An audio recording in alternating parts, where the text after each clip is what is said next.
Baiklah, di sini saya akan menjelaskan dan menjalankan program dari implementasi nPuzzle 4x4. Di sini saya menggunakan bahasa pemrograman Python dan saya menggunakan Python versi 2,7. Oke, jadi di sini ada dua metode yang digunakan, yaitu algoritma Bird First Search atau BFS dan algoritma A*. Nah, kali ini saya akan menjelaskan dan menjalankan program nPuzzle menggunakan algoritma BFS atau Bird First Search. Oke, kita mulai dari import print. Jadi pprint di sini adalah fungsi untuk mencetak struktur data agar lebih mudah untuk dibaca. Jadi di sini adalah import modul.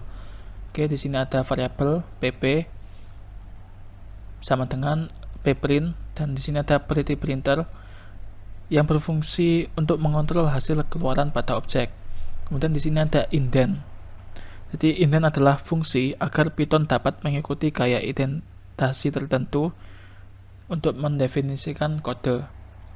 Yang pertama ada def, yaitu kunci agar bisa dipanggil. Nah, kemudian di dalamnya ada statement. Oke, seperti ini.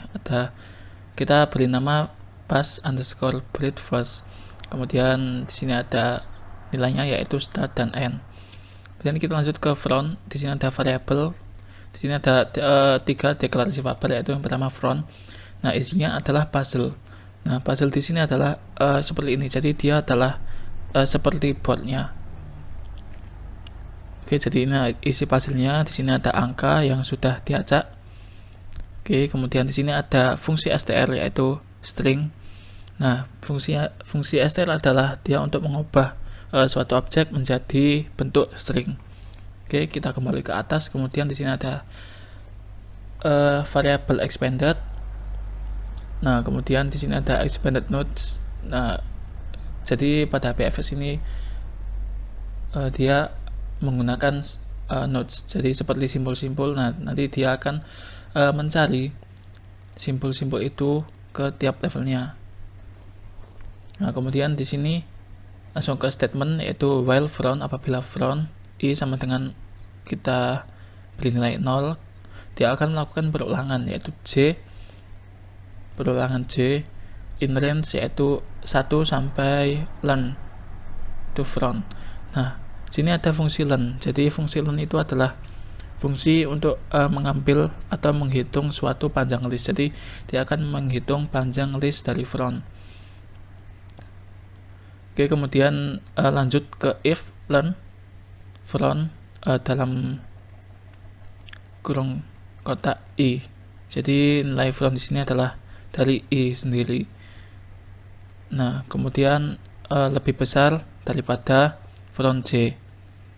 Nah, apabila learn front i lebih besar daripada learn front j, maka i sama dengan j di sini.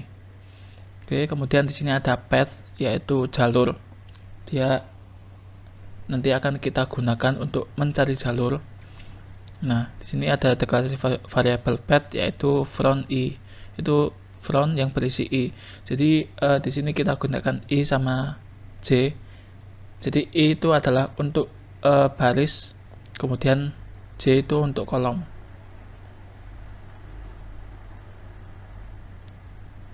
Oke, jadi di sini ada front i plus front i plus 1. Kemudian di sini ada variabel endNote, yaitu path min 1. Jadi endNote ini adalah ketika node-nya itu sudah habis. Jadi kita gunakan ketika node-nya itu sudah habis dan sudah menyelesaikan pencarian. Oke, di sini ada statement lagi. Nah, jika endNote itu dalam expanded, dia akan continue. Jika endNote-nya itu masih expanded, nah di sini variabel ini kita gunakan di sini. Dia akan continue. Oke, dia akan continue. Kemudian dia akan melakukan perulangan k. Nah, jadi perulangan k in moves, yaitu isi dari endNote-nya. Nah, jadi dia akan melakukan perulangan k dalam isi endNote-nya. Kemudian jika k dalam expanded, nah apabila Kemudian jadi setelah melakukan perulangan, K akan dicek. Oke, jika K dalam expanded, maka dia akan tetap continue, terus. Oke, kemudian di sini ada front append. Jadi append adalah sebuah fungsi. Nah, fungsi append sendiri adalah untuk menambahkan nilai baru. Oke, jadi dia akan menambahkan nilai baru. Nah, di sini ada nilai path sama dari K. Oke, kemudian expanded, append, kemudian endnote. Jadi isi expanded dan append adalah endnote. Jadi seperti ini. Nah, kemudian di sini kita panggil variabel dari expanded nodes, yaitu plus sama dengan 1. Jadi expanded nodes itu sama dengan expanded nodes plus 1. Oke. Untuk yang terakhir, kemudian apabila endnote-nya itu sudah selesai, maka dia akan berhenti atau break. Oke, jadi ini adalah algoritma dari pencarian breadth-first algoritma. Kemudian setelah itu kita print seperti ini, kemudian kita print expanded nodes-nya, kemudian solution pp print itu kita panggil dari import. Oke, jadi dia akan mencetak path-nya. Nah, setelah tadi kita membahas tentang pencarian jalur dan solusi untuk menyelesaikan end puzzle dalam bentuk algoritma, nah sekarang kita akan membuat moves atau perpindahan agar kita bisa mengurutkan nilai-nilai agar sesuai dengan nilai akhir yang kita inginkan, seperti ini. Oke, jadi di sini ada beberapa kategori, ada 4 kategori, yaitu pertama pindah ke atas, ke bawah, ke kiri, kemudian ke kanan. Oke, di sini kita mulai dari def moves, kita beri nama moves di sini dalam kurung math. Kemudian ada output dan ada m sama dengan eval dalam kurung math. Jadi eval sendiri adalah fungsi untuk menguraikan atau untuk mengevaluasi nilai-nilai aritmatika agar menjadi string. Kemudian di sini ada i sama dengan 0, dan di sini ada while not in m i bagi i plus sama dengan 1. Jadi untuk penjelasannya kurang lebih seperti ini. Jadi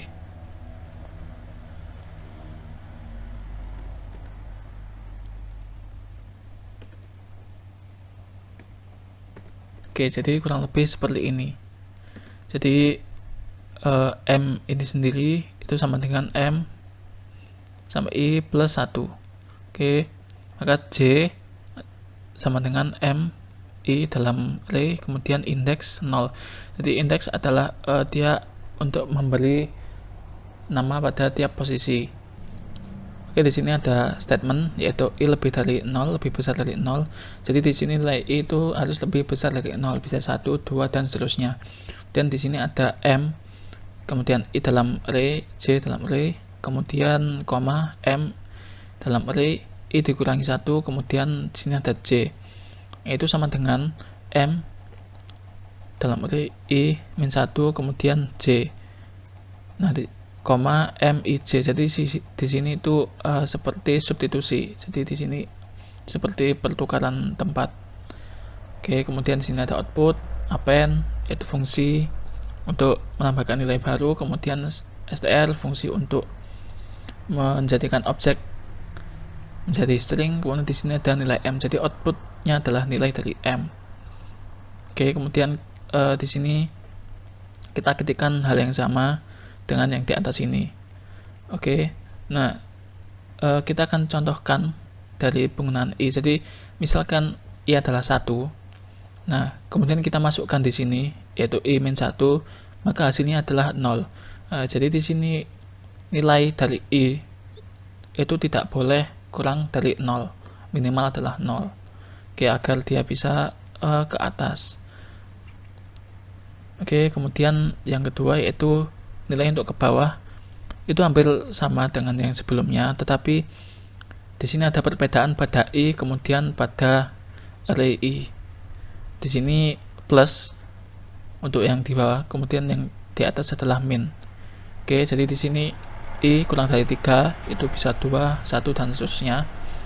Nah, jadi hampir sama seperti tadi, tetapi di sini adalah plus, jadi I plus 1. Nah, kita akan contohkan yaitu angka 2, jadi I-nya adalah 2 plus 1 yaitu 3. Nah, jadi nilai dari I di sini itu tidak boleh lebih dari 3 agar dia bisa ke bawah.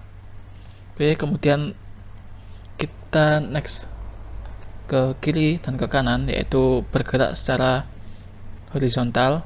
Nah, karena bergerak secara horizontal atau yang bergerak itu adalah baris, jadi kita gunakan variabel yang J. Oke, sampai sini paham? Jadi yang ini sama seperti yang atas. Oke, jadi J kurang dari 0. Kemudian di sini adalah J minus 1, kemudian di sini J minus 1. Nah, di sini yang berubah adalah nilai dari J. Kemudian nilai dari I adalah tetap. Jadi kebalikannya dari yang vertikal, yaitu yang berubah adalah nilai I, kemudian nilai J-nya tetap. Kemudian untuk yang ke kanan itu sama dengan yang ke bawah, tetapi yang digunakan adalah nilai dari J. Oke, kurang lebih seperti itu. Kemudian kita kembalikan nilai ke outputnya. Nah, kemudian ini ada statement, yaitu if name sama dengan main, maka dia akan print puzzle. Print hasilnya yaitu bus underscore bread underscore first, yaitu yang pertama puzzle, kemudian n. Nah, di sini ada board atau papan buat puzzle-nya, kemudian ini adalah n-nya. Ini adalah nilai akhir yang kita inginkan, yaitu urut dari 0 sampai 15. Oke, kita akan coba jalankan programnya. Oke, kita save. Oke, kita akan tunggu. Jadi untuk menjalankan program ini membutuhkan waktu yang sedikit agak lama, karena BFS sendiri adalah dia mengexpand dari tiap levelnya. Jadi dia mencari simpul itu secara melebar atau expand. Jadi dia memakan waktu yang agak lama. Oke, di sini sudah ketemu. Jadi expanded nodes atau simpul yang terexpand yaitu ada 9461 nodes. Jadi solusinya seperti ini, step by stepnya. Nah, nolnya akan pindah ke kanan, kemudian dia ke atas, kemudian dia ke kiri, kemudian dia ke bawah lagi, lalu dia ke kiri, kemudian dia akan ke atas, lalu dia akan ke atas lagi. Jadi nolnya akan pindah, dan ini juga secara tidak langsung mengurutkan angka-angka yang telah acak. Oke, kemudian nolnya dia akan ke kanan, kemudian dia akan naik ke atas lagi, kemudian dia akan ke kiri, dan dia akan kiri lagi seperti ini, sehingga menghasilkan angka yang urut dari 0, 1, 2, 3 sampai 15. Baiklah, jadi itu tadi adalah penjelasan tentang program nPuzzle menggunakan algoritma Bird First Search atau BFS. Kemudian kita akan lanjut ke metode kedua, yaitu menggunakan algoritma A-star.